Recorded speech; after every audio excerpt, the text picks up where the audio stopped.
बिस्मिल्लाहिर्रहमानिर्रहीम। मैं हूं इमरान रजा रिजवी और आप देख रहे हैं मेरा यूट्यूब चैनल। जिस बात का डर था वही हुआ। और आपको मैंने कहा था कि ओमिक्रॉन वायरस बहुत तेजी से फैलने जा रहा है और हमें एहतियात करनी चाहिए। ये 22 ममालिक के अंदर ये वायरस फैल गया। हमें बहुत अब इसे समझ लेना चाहिए कि ये वायरस कितनी तेजी से फैल रहा है। ये 11 नवंबर को इसका फर्स्ट केस जनूबी अफ्रीका ने बताया था कि हमारे पास इस तरह के सिम्टम्स आ रहे हैं और इसके ऊपर WHO ने स्टडी की और बाकायदा तौर पर 24 नवंबर को इसे एक बाकायदा ऑफिशियल जो इसे नाम दिया गया B1.1529 इसे नाम दिया गया WHO की तरफ से। और WHO बहुत ज्यादा खबरदार कर रही है कि इसके लिए हमें अभी से एहतियात शुरू कर देनी चाहिए। जनूबी अफ्रीका में ये खबर फैलने के साथ ही पूरी दुनिया में जनूबी अफ्रीका से तमाम ममालिक ने अपनी फ्लाइट्स का बाइकआउट कर दिया और उधर से कोई फ्लाइट ना आ रही है ना जा रही है। तकरीबन यूं समझ लें जनूबी अफ्रीका में इस टाइम एक लॉकडाउन किसी कैफियत है। और लॉकडाउन किसी भी मुल्क के लिए आप समझ सकते हैं कि उसकी इकोनॉमिक कंडीशन को कितना नुकसान पहुंचाता है। तो इसीलिए अभी से आप लोगों को कह रहे हैं कि खुदारा थोड़ा सा एहतियात करेंगे हम लोग तो हमारे लिए इतने ज्यादा मसला नहीं होगा।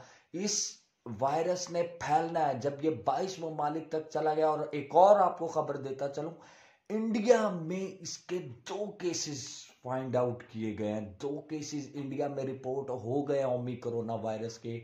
सऊदी अरब में इसके रिपोर्ट हो गए हैं और ये तकरीबन जर्मनी, इटली, इधर उधर काफी सारे इसके केसेस फैल रहे हैं। अब मैं आपको एक बात बताऊं, हतमी तौर पे इस वायरस के मुतालिक अभी कुछ नहीं कहा जा सकता कि आपको अगर कोई ये खबर दे रहा है ये वायरस यूं कर देगा, ये वायरस ऐसा है।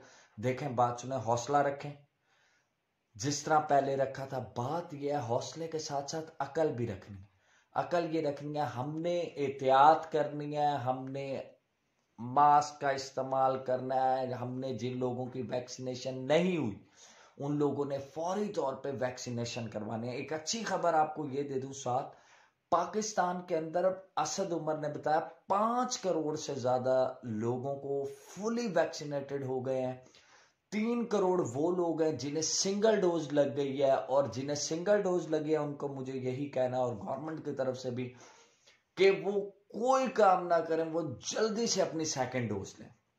और सेकंड डोज वालों के लिए WHO की तरफ से जो हिदायत दी गई हैं कि उन्हें एक बूस्टर लगाया जा रहा है, वो बूस्टर लाजमी लगवाएं। उससे आपका इम्यून सिस्टम और स्ट्रांग होगा और आप इसके मुखालफत में आपके अंदर रेजिस्टेंस पैदा हो जाएगी। तो इन चीज़ों की एहतियात करना बहुत ज़्यादा ज़रूरी है, बहुत ही ज़्यादा ज़रूरी है। नेक्स्ट मैं आपको बताता चलूँ, 2 वीक्स तक कोई ना कोई इसके बारे में रिपोर्ट आने वाली है जिससे ये पता लगेगा कि ये क्या नुकसानात करता है, इसके अंदर क्या ऐसी चीजें हैं जिससे हमें एहतियात करना चाहिए। और अल्लाह करेगा कि कोई ऐसी और मजीद मेडिसिन या कोई ऐसा, अल्लाह करेगा इंशाल्लाह कोई ऐसा इलाज भी दरियाफ्त हो जाएगा। 2 वीक्स तक हम इसे ज्यादातर नहीं कह सकते। हाँ, इसके सिम्टम्स में जो पता चला है, इसके अंदर ना आपकी की स्मेल खत्म होती है, ना आपका टेस्ट खत्म होता है, फीवर हाई लेवल पे रहता है इसके अंदर। और जाहिरी बात है जनूबी अफ्रीका के लोग बहुत स्ट्रांग है, जैसे मैंने आपको पहले भी बताया। जब उन्हें इस वायरस ने इफेक्ट किया है तो फिर हमें बहुत ज्यादा एहतियात करनी चाहिए। सेकंड बात ये कहना चाहूंगा मैं आपसे कि लॉकडाउन बहुत मुश्किल है। हम लोग गरीब कंट्रीज से हैं तो हमारे माली कंडीशन भी ऐसी नहीं है, तो हम लॉकडाउन की तरफ ना ही जाए तो बेहतर है। वो इसी तरह होगा कि हम अपनी वैक्सीनेशन बार बार कह रहा हूं कंप्लीट करें। दूसरी चीज मैं आपको कहना चाह रहा हूं, अभी से सोशल डिस्टेंस, अभी से मास्क।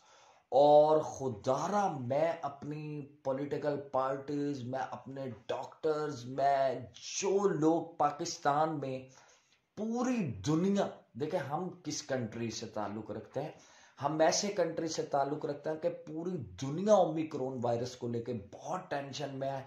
तमाम कंट्रीज ने अपनी एयर जो है चेन उसको ख़त्म कर दिया इन ममालिक से, और वो लोग अपने मुल्क में आने नहीं दे रहे। फुली वैक्सीनेटेड लोग मांग रहे हैं कि उनके कंट्रीज में आए। आप चाहे सऊदीया भी ट्रैवल करें, डायरेक्ट ट्रैवल वो उन लोगों को दे रहे हैं जिन्होंने वैक्सीनेशन, सऊदीया ने जो गवर्नमेंट ने कही थी वो वैक्सीनेशन करवाई। अदरवाइज आपको दूसरे कंट्रीज में जाना है, आपने क्वारंटाइन होना है, उसके बाद वो आपको अपने मुल्क में आने की इजाजत। तो लोग इतने ज्यादा डरे हुए हैं तमाम दुनिया। अब मैं आपको ये बताना चाह रहा हूं, और पाकिस्तान में क्या हो रहा है, हमारे कंट्रीज में आप देख लें सर, एहतजाज जारी है उसी तरह गवर्नमेंट के खिलाफ। उन्हें कोई टेंशन नहीं है कि यार ये एक आफत आ रही है हमारे ऊपर, उन्हें कोई परेशानी नहीं है। वो गैदरिंग करके वो गवर्नमेंट के खिलाफ, मैं कह रहा हूं आप क्रिटिसाइज करें गवर्नमेंट को, लेकिन ये टाइम क्रिटिसाइज करने का नहीं है, इस बात को समझे आप। दूसरी चीज, कराची के अंदर आप चेक करें, बल्दिया के लोग एहतजाज कर रहे हैं, उधर MQM ने प्रेस कॉन्फ्रेंस बुलाई हुई है, गैदरिंग खड़ी है कि जी हम बल्दिया के हक में, भाई बल्दिया के हक में आवाज उठाएं, लेकिन ये आवाज उठाने का टाइम नहीं है। ये लोगों को, आप लोग ही तो हमारे खैर ख्वाह जितने पॉलिटिशियंस हैं, आप बताएं अगर आप लोग गैदरिंग करेंगे तो हम इससे कैसे लड़ें। पहले हम एक बड़े गरीब मुल्क से ताल्लुक रखते हैं, फॉर गॉड से कभी गैदरिंग ना करें। और मुझे एक हैरत अंगेज बात पता चली है कि डॉक्टर्स, इस सिचुएशन में डॉक्टर्स ने भी धरना दिया है जी अपनी मामलात को लेके। कम से कम डॉक्टर्स को तो धरने नहीं देनी चाहिए। कितनी अमवात हुई है कोरोना वायरस को लेके दुनिया भर में। अब ये क्या करता है ओमी कोरोना वायरस, अभी इसके बारे में कुछ नहीं कह सकते। अल्फा ने जो किया आपके सामने, डेल्टा ने जो किया आपके सामने है। अब ओमी जो करने जा रहा है कोरोना वायरस की ये किस्म, ये क्या करती है अब हम अभी नहीं कुछ कह सकते।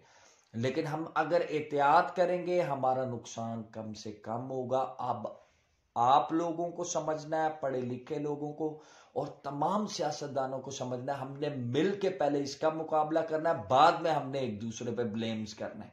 पहले इस बीमारी से निकल जाएं, फिर आगे इंशाल्लाह हुकूमतें होती रहती हैं चेंज, कभी किसी की बारी कभी किसी की बारी। ये टाइम बारियां लेने का नहीं है, ये टाइम मुत्तहिद होने का है, लोगों को अवेयर करने का है। इतने पढ़े लिखे लोग नहीं है हमारे मुल्क में, तो जो पढ़े लिखा तबका है, जो पॉलिटिशियंस है, उनकी आवाज पे जब लोग वोट देते हैं तो कम से कम उनकी आवाज पे वो वैक्सीनेशन करवा सकते हैं, वो मास्क पहन सकते हैं, वो सोशल डिस्टेंस कर सकते हैं। तो ये काम आप लोग जरूर करेंगे इंशाल्लाह। अपने आपसी झगड़े भुलाएं, इस वक्त ओमी कोरोना वायरस से लड़ने का टाइम आ गया। ये मैं अपनी पूरी कौम को इसके बारे में तैयार करना चाह रहा हूँ, इसको सीरियस लें। दूसरी बात करना चाह रहा हूँ, हम इतने गरीब कंट्री से हैं, ऊपर से नुकसान हमें ये हुआ, आज हमारी स्टॉक एक्सचेंज 2000 पॉइंट्स नीचे आई है, 2000। और आपको पता है आज डॉलर पाकिस्तान की बुलंद तरीन सतह पे पहुंच गया, 176.40 रुपए का डॉलर हो गया। तो सोचे हम लोग कहाँ खड़े हैं और किधर जा रहे हैं हम लोग। तो इस बारे में थोड़ी सी आपको तवज्जो दिलवानी थी। और मैं बार बार ये कहना चाहूंगा, खुदा के लिए जिन लोगों ने वैक्सीनेशन नहीं करवाई, इसका वाहिद हल है हम लोग वैक्सीनेशन करवा लें और मुकम्मल वैक्सीनेशन करवा लें। और जिनकी मुकम्मल हो गई है वो बूस्टर डोज जैसे ही गवर्नमेंट अनाउंस करें हम बूस्टर डोज लगवा लें। इसको हम लेट बिल्कुल भी ना करें। तो मुल्क में महंगाई बढ़ सकती है, इस सिचुएशन को लेके तो हमें एहतियात करनी चाहिए। और दुकानदारों से यही कहूँगा कि जितने भी बिजनेसमैन हजरात हैं, अगर खुदा ना खास्ता ऐसी सिचुएशन बढ़ती है तो प्राइस ना अप करें। पहले कुव्वत खरीदनी है लोगों की तो बाद में क्या होगी। इंशाल्लाह आप इंशाल्लाह कमेंट ज़रूर करें इसके अंदर अगर कुछ पूछना चाहें। और मेरे पास जैसे ही इसकी कोई नई अपडेट्स आती है तो मैं आप लोगों से ज़रूर शेयर करूँगा। रिपोर्ट देखने के लिए बहुत शुक्रिया, कमेंट ज़रूर करें। Thank you.